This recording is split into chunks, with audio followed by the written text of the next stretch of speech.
Hello hello everyone, আসসালামু আলাইকুম। আসলে ভিতরে ঢুকলে না অনেক সময় লাইট পাওয়া যায় না, আজকে কিন্তু লাইট পাওয়া গেছে, তাই আমরা রাস্তার মধ্যে ভিডিও করা শুরু করে দিয়েছি। আমরা এখন গালফ গার্ডেনে এসেছি। সেনাকুঞ্জতে একটু অন্ধকার থাকে। হ্যাঁ, আর এখানে আজকে অনেক বড় বড় লাইট দেওয়া আছে, যার কারণে আমরা ইজিলি গিফট নিয়ে যাচ্ছি।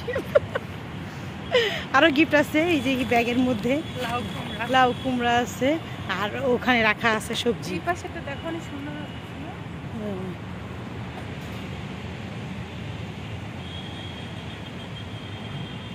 বুঝি না যে কিভাবে ব্লগ বানাইলে ভালো হবে, লম্বা করে বানাইলে ভালো হবে না ফ্ল্যাট করে বানাইলে ভালো হবে। আমরা কিচেন দিয়েই ঢুকে যাই, কারণ এদিক দিয়ে গেলে না এই জিনিসগুলা আবার একটু ইয়ে লাগবে। এখনো একটা কাকপক্ষীও আসে নাই। হ্যাঁ না, তবে একটা মজার বিষয় হচ্ছে কি, এখন হচ্ছে ভিতর থেকে দেখা যায় না, সরি বাহির থেকে দেখা যায় না। হাই রিফাত ভাই, ওয়ালাইকুম।